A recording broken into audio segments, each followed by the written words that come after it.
Hari ini kita akan melanjutkan pembelajaran kita mengenai 10 perintah Allah yang sudah kita selesaikan minggu lalu. Itu 10 perintah Allah yang ke-8 dan sampai ke-8 ya. Sekarang kita akan menyelesaikan teks 10 perintah Allah di dalam Keluaran pasal yang ke-20 ayat 9 dan 10. Silahkan dibaca dulu Pak Alan ya, Pak Alan. Saya minta Pak Alan untuk membaca ini. Silahkan dibaca Pak Alan. Di sini sudah ada. Ya.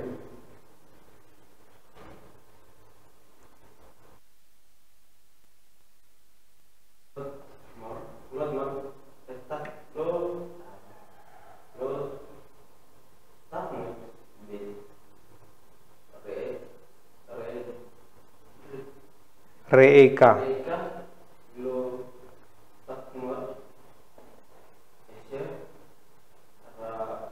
Reeka. Abdo.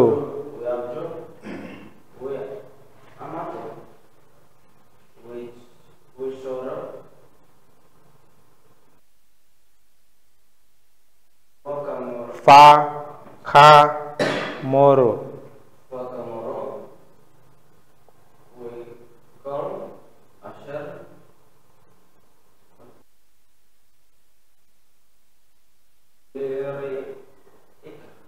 Oke, silakan dibaca Pak Isron, ulang lagi.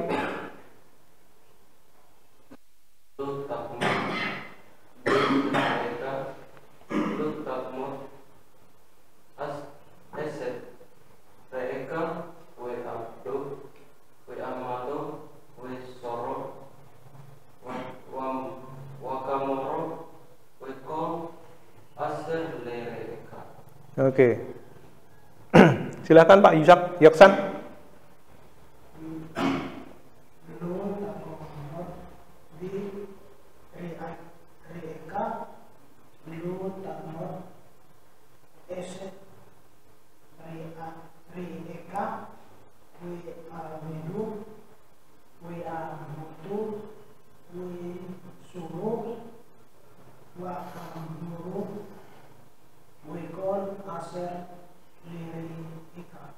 Oke.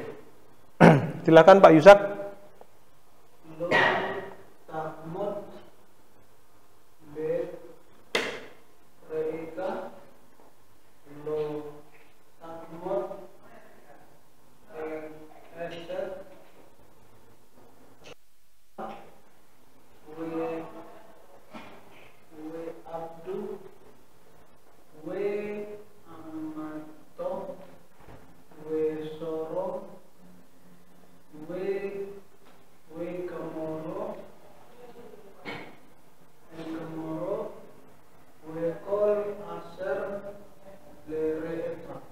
Oke. Nah, kalau kita perhatikan di dalam ayat yang ke-9 di dalam perintah yang ke-9 dan 10 ini menggunakan satu kata kerja, yaitu khamat ya. Khamat itu artinya menginginkan atau bisa juga dimaknai sebagai berhasrat, memiliki hasrat ya, memiliki hasrat. Nah, oleh karena itu kata khamat dengan menggunakan imperfect ditambah dengan lo akan menjadi sebuah larangan ya. Dilarang atau jangan berhasrat, jangan menginginkan. Oke. Jangan menginginkan itu berarti menekankan bahwa sesungguhnya Allah itu mengetahui pikiran. Ya, karena keinginan itu timbul dari pikiran ya. Keinginan timbul dari pikiran. Nah, ketika perintah itu ditulis jangan menginginkan, jangan berhasrat, maka itu sesungguhnya Allah mengetahui pikiran manusia dan juga Allah mengutuk pikiran yang jahat. Nah, oleh karena itu perintah 9 dan 10, 9-nya yang mana? Katekismus Luther membagi bagian ini menjadi dua perintah. Yang pertama adalah lo tahmod bet re'eka. Nah ini ya, jangan mengingini rumah sesamamu. Ini perintah yang ke-9. Lalu perintah yang 10-nya adalah mulai ayat yang ke-17 bagian yang selanjutnya. Di sini ya, lo tahmod esyet re'eka we af do we amato we shoro we hamoro we kol asher le re'eka. Perhatikan di sini.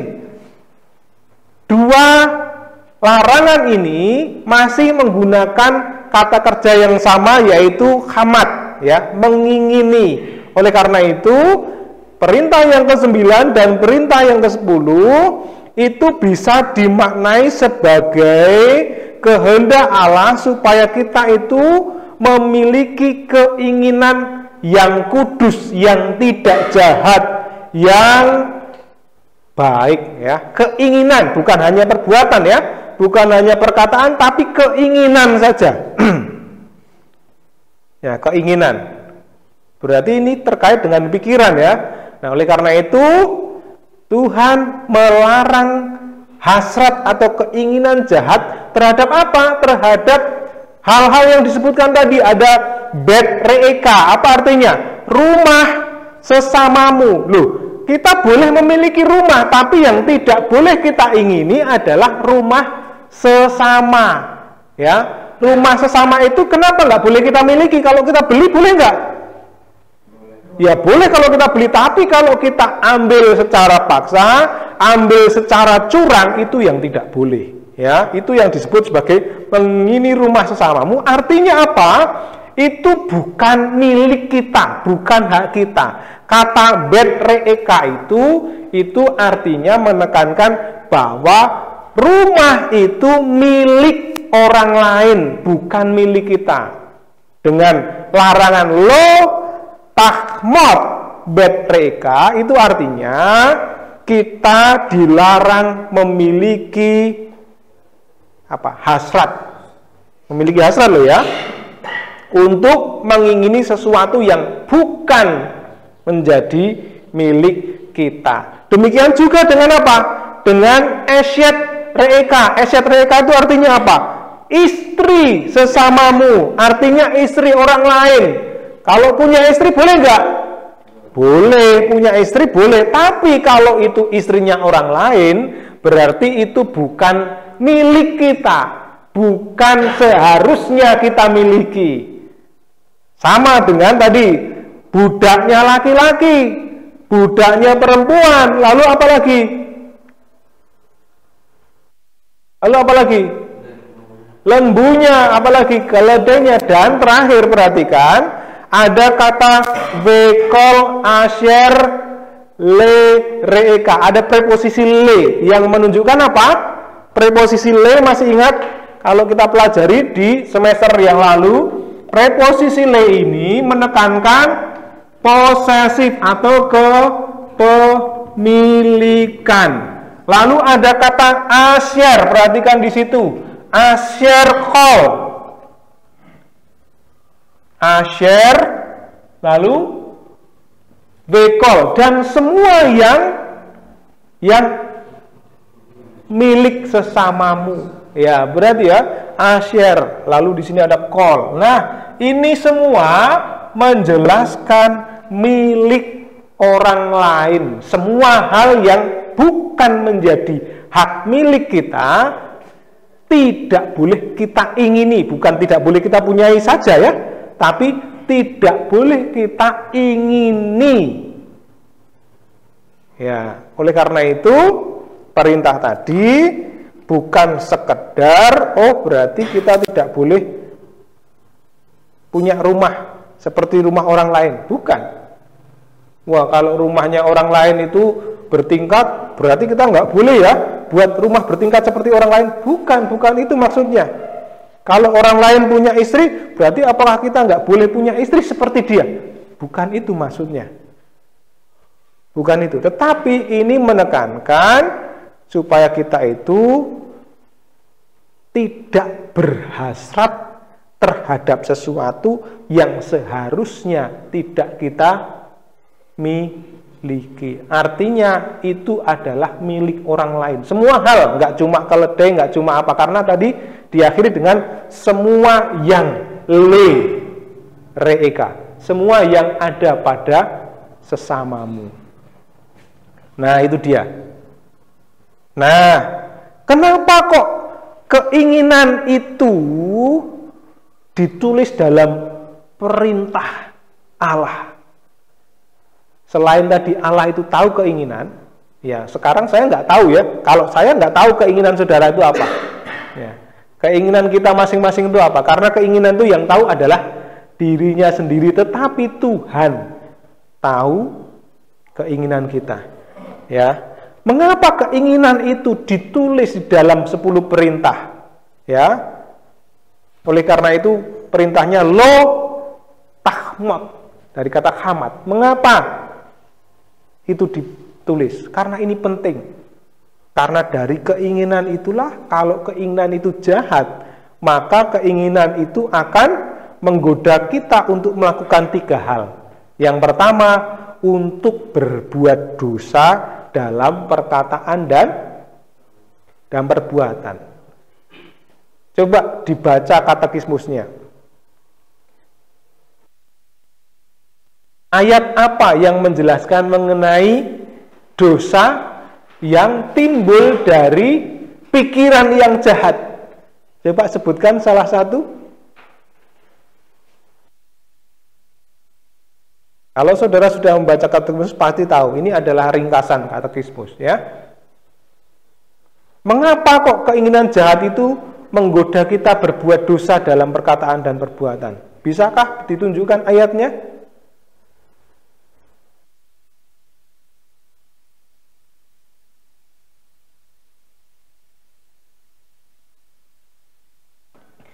Yang kedua, keinginan jahat rupa-rupanya juga menggoda kita untuk menyusun rencana jahat untuk memperoleh hak milik orang lain. Ingat nggak kisah apa itu di dalam Perjanjian Lama yang memberi contoh kepada kita tentang seorang yang mengingini istri orang lain? Siapa itu? Daud. Apa yang dilakukan Daud? Mengingini istri Uria. Dengan cara apa dia lakukan rencananya?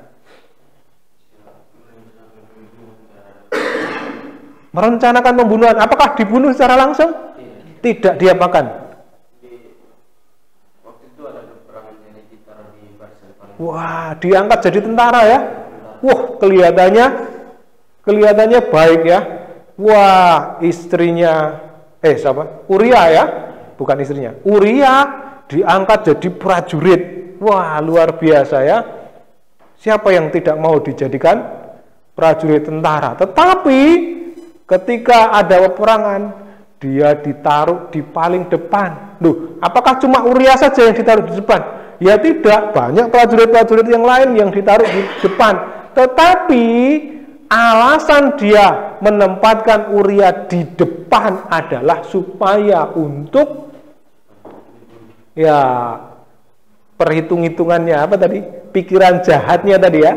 Pikiran jahatnya Daud adalah kalau ditempatkan di paling depan, dia kemungkinan besar akan terbunuh. Itu menurut kebiasaan dalam peperangan ya. Kalau prajurit yang ditaruh di depan biasanya terbunuh duluan. Nah, pikiran jahat dari seorang Daud menghasilkan rencana jahat untuk memperoleh tadi. Apa yang diperoleh Daud? Esyet, Abdo, Emet, atau apa? Yang diperoleh Daud adalah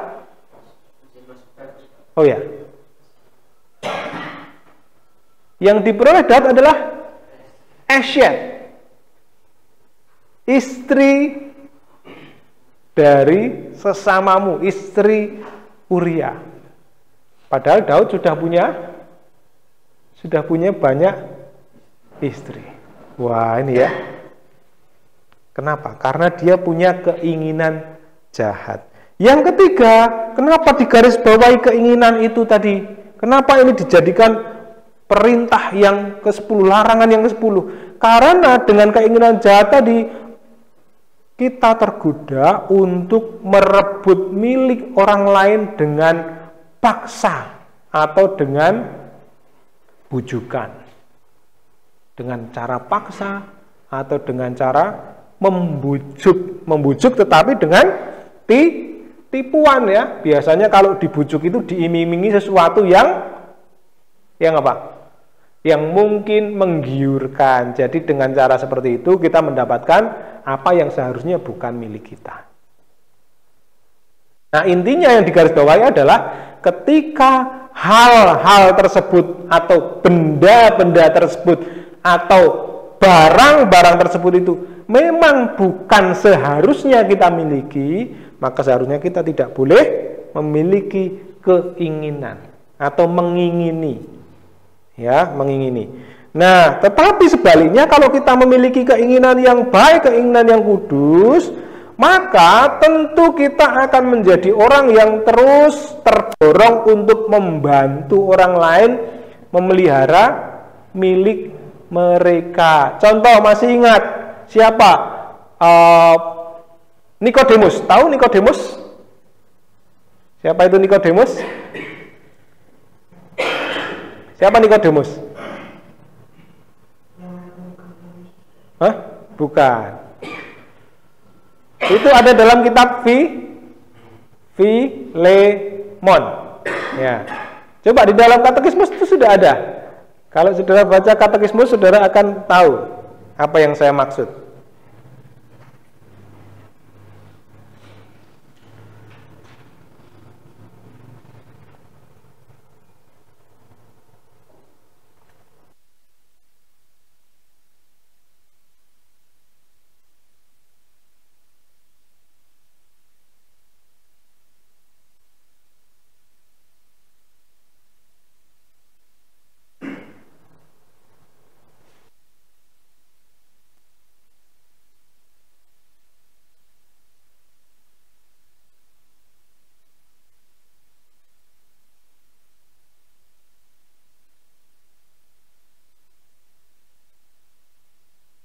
Oke, kita lihat ya.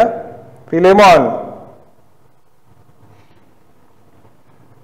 Saya mungkin salah sebut, bukan Nikodemus. Onesimus ya. Kitab Filemon ya. Nah ini.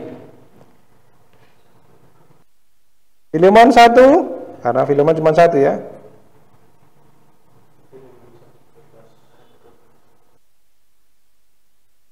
Nah, tetapi mengingatkan saya lebih baik aku mintanya dari aku Paulus yang sudah menjadi sekarang dipenjarakan.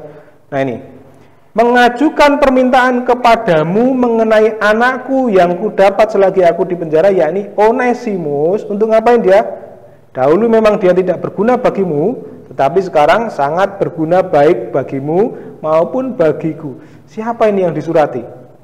Dia dikusuruh kembali kepadamu, dia kusuruh kembali kepadamu dia, yaitu buah hatiku. Nah, toh? Siapa yang disuruh kembali kepada majikannya? Onesimus ya. Disuruh kembali ke siapa? Kepada Filemon. Filemon itu siapanya?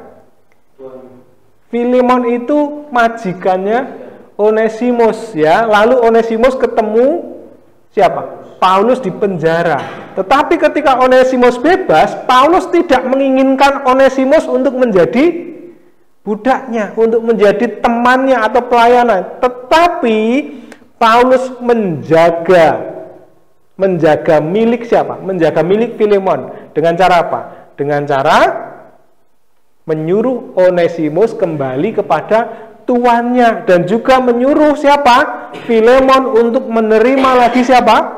Menerima lagi Onesimus. Nah, ini dia. Nah, lalu kita ingat juga kisah yang menarik di mana di dalam Kejadian 39 ayat 9 sampai 10 itu ada kisah yang sangat terkenal mengenai siapa? Mengenai Yusuf ya. Yusuf yang digoda oleh siapa? Istri Potifar. Nah, Yusuf tahu istri Potifar itu bukan menjadi miliknya atau bukan miliknya, bukan asyad, ya, tapi itu adalah asyad apa? Asyad Reeka, istri sesamamu, ya kan? Istri Potifar. Maka ketika Yusuf digoda oleh istri Potifar, ya, apa yang dilakukan oleh Yusuf? Dia menghindar. Dia menghindar karena tahu itu bukan miliknya. Itu tidak boleh ia miliki. Nah, itu karena keinginan yang kudus tadi. Jadi Yusuf mendorong orang lain untuk memelihara milik mereka. Dan juga mendorong setiap orang untuk melakukan tugas dan kewajibannya dengan setia, seperti tadi ya, yang dilakukan oleh Paulus. Ya, tetap bekerja ya, bekerja dengan majikan ya, dengan majikan. Lakukan tugasmu, pelayananmu. Nah, seperti itu. Ya, sekalipun dulu sudah pernah cekcok ya. Nah, bukan malah ngompor-ngompori. Bukan ngompor-ngompori. Wah, memang majikanmu itu dulu seperti ini. Udah, kamu sama saya saja sekarang. Nggak usah sama majikanmu dulu. Wah, memang atasanmu itu begini. Wah, memang jemaat di sana itu begini-begini. Nggak usah lagi pelayanan di sana. Wah, begitu ya. Nah, ini yang terjadi ketika kita memiliki keinginan jahat. Ya, tetapi sebagai orang-orang yang sudah mendengarkan firman Allah, Allah mengingini atau menghendaki supaya kita memiliki keinginan kudus dalam menjaga atau dalam keinginan atau memiliki sesuatu, keinginan kudus. Nah, tetapi kita gagal. Mengapa? Karena kita seringkali memiliki pikiran dan hasrat yang jahat. Ya. Bisakah saudara memberikan contoh apa yang pernah saudara alami? Apakah saudara merasa pernah memiliki keinginan yang jahat? Memiliki atau mengingini apa tadi? Mengingini sesuatu yang semestinya tidak kita miliki. Apakah kita pernah memiliki keinginan itu, mengingini hasrat itu? Sering? Bisakah diceritakan kepada kita?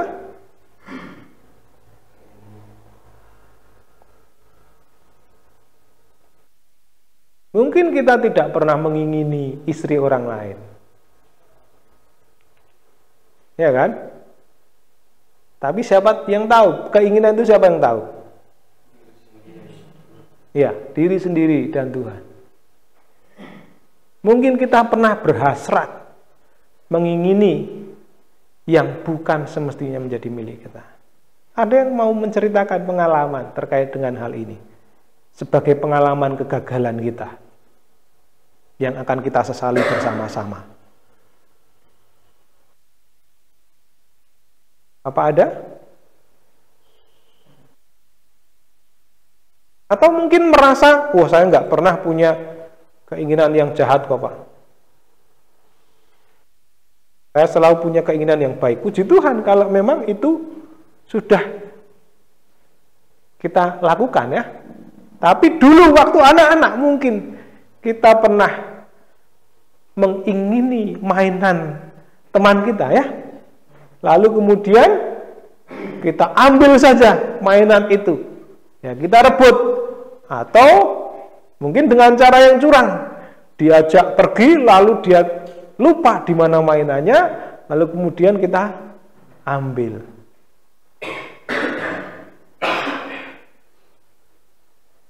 Cara-cara yang curang.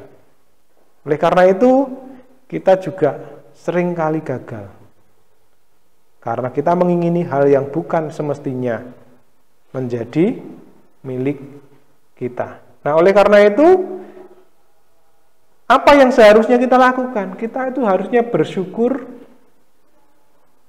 dan mencukupkan diri dengan apa yang kita miliki. Allah menghendaki kita itu mencukupkan diri. Apa artinya mencukupkan diri? Perintahnya adalah lo apa tadi? Tahmod. Jangan mengingini. Itu berarti sama saja kita itu mencukupkan diri. Mencukupkan diri. Apa yang kita miliki, anggaplah itu cukup untuk kebutuhan kita. Mengapa ada banyak korupsi? Sementara yang melakukan korupsi itu adalah orang-orang yang sudah punya banyak harta. Karena sekalipun memiliki banyak harta, tetapi dia tidak merasa cukup. Karena itu dia terus mencari-cari atau berusaha mendapatkan dengan cara yang curang apa yang seharusnya tidak ia miliki. Punya istri yang cantik, ya kan? Masih mengingini istri orang lain. Kenapa? Karena merasa istri orang lain itu lebih cantik, tidak mensyukuri apa yang kita miliki. Dan akhirnya meremehkan pernikahan. Kemarin ya, akhirnya dia tidak menghormati berkat karunia pernikahan. Nah, oleh karena itu bersyukur untuk apa yang sudah kita lakukan, apa yang sudah kita terima, itu yang Allah kehendaki. Dan puji Tuhan, sekalipun ya kita menyesal karena kita gagal, dan Yesus menyelamatkan kita dengan mentaati perintah yang 9 dan 10 dengan sempurna. Dia tidak pernah mengingini istri orang lain. Dia tidak pernah mengingini harta yang bukan miliknya.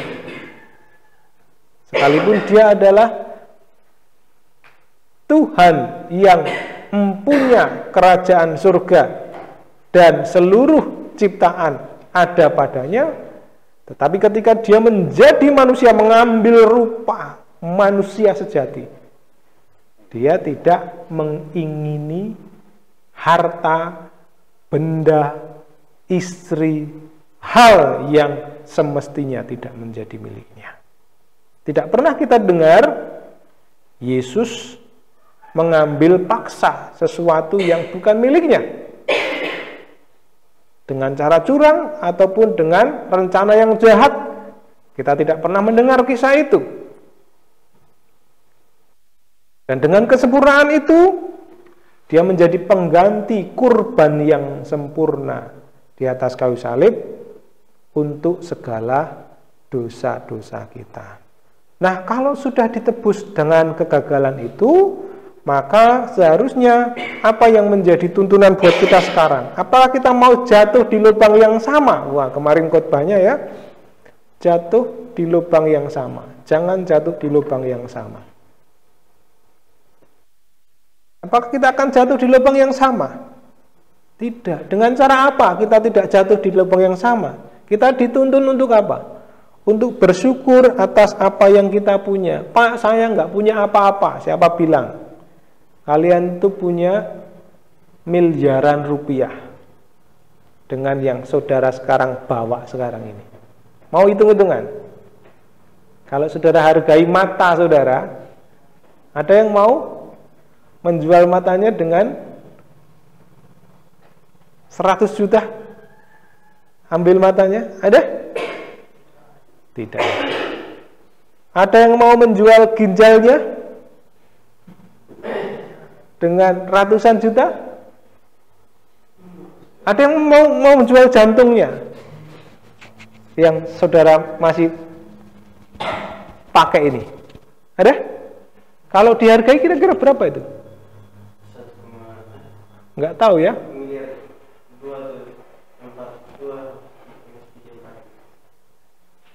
Jadi kalau mau hitung-hitungan berkat yang saudara terima sekarang, dari mulai ujung rambut sampai ujung kaki, berapa harga yang saudara miliki, berapa harta yang saudara miliki, itu kalau dihitung dengan uang. Maka ada alasannya untuk bersyukur kita. Ada alasan nggak untuk bersyukur? Ada. Selagi saudara masih bisa tarik nafas, oh paru-paruku masih sehat nih, masih berharga mahal. Wah, kalau paru-parunya nggak beres, saudara harus datang ke rumah sakit. Kalau masih bisa ditanggung BPJS yang sudah saudara bayarkan atau pemerintah bayarkan, itu bukan gratis ya, itu bayar itu. Berapa itu? Kalau masih bisa diobati, kalau tidak, saudara harus ganti paru-parunya. Kalau bisa, paru-paru siapa yang mau saudara pakai untuk mengganti paru-paru saudara?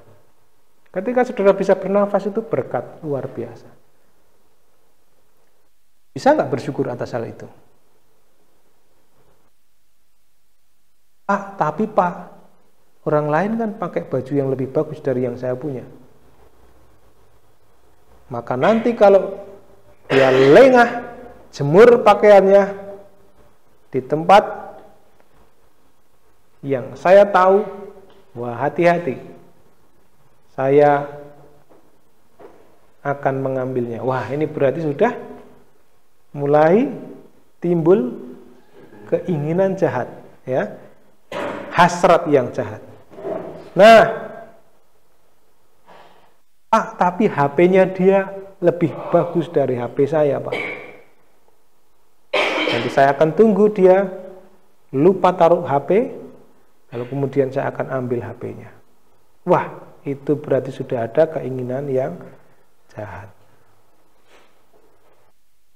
Ada berkat apa lagi yang kita miliki sebenarnya, selain dari berkat kesehatan yang sudah punya? Kesehatan itu mahal harganya yang harus kita syukuri. Maka setiap kali sudah bisa melek, bisa gerakkan kaki tangan, bangun pagi bisa angkat tangannya, ya kan? Bisa oleh kanan kiri, bisa gerakan badan, bisa tarik nafas. Bersyukurlah pada Tuhan. Puji Tuhan. Tetapi ada satu berkat yang lebih besar daripada itu semua, yaitu ketika kita masih percaya kepada Juru Selamat kita di tengah-tengah apa? Di tengah-tengah situasi yang membuat kita ragu terhadap firman Tuhan ini. Di tengah ilmu pengetahuan yang terus berkembang dan membuat agama atau kepercayaan kepada Tuhan, teologi itu sebagai mitos kuno, kita masih bisa percaya pada Tuhan Yesus. Itu adalah berkat yang tak ternilai, yang harus kita syukuri. Itu yang pertama. Karena itu, syukuri. Ya, syukuri hidup saudara. Dan milikilah keinginan yang kudus, sekalipun kita punya kesempatan untuk memiliki sesuatu yang bukan milik kita. Tetapi hari ini kita diingatkan, jangan mengingini, ya, jangan mengingini. Banyak orang yang teriak-teriak, jangan korupsi, anti korupsi, saya orang yang anti korupsi. Begitu dia duduk sebagai pejabat, punya kesempatan, lihat banyak uang, pegang banyak uang, nggak ada orang yang tahu, ya kan? Saya pakai berapa? Saya simpan berapa? Nggak ada yang tahu. Barulah di situ dia jatuh dalam dosa. Karena itu perintah Allah ini kita dengar, kita renungkan, kita baca, dan apakah hanya ditujukan kepada orang Israel saja? Tidak. perintah ini ditujukan buat kita semua. Karena kita adalah umat Allah, sama seperti orang Israel. Menurut iman kita kepada Yesus. Nah, perintah ini juga cocok dengan nasihat Paulus dalam Roma pasal 7 ayat 7 sampai 8. Silahkan dibaca Roma pasal 7 ayat 7 sampai 8. Roma 7 ayat 7 sampai 8 juga sama dengan itu. Jangan mengingini. Nah, oleh karena itu kita sudah selesai dengan 10 perintah Allah. Nah, menariknya 10 perintah ini banyak yang menggunakan partikel ingkar lo dengan imperfect. Itu artinya larangan, prohibitif. Jangan. Sederhana, ya. Jangan. Tetapi ternyata ketika kita dalami, itu dalam. Itu luas sekali. Jangan mengingini, itu artinya luas sekali. Ya, ada pertanyaan terkait dengan 10 perintah Allah ini.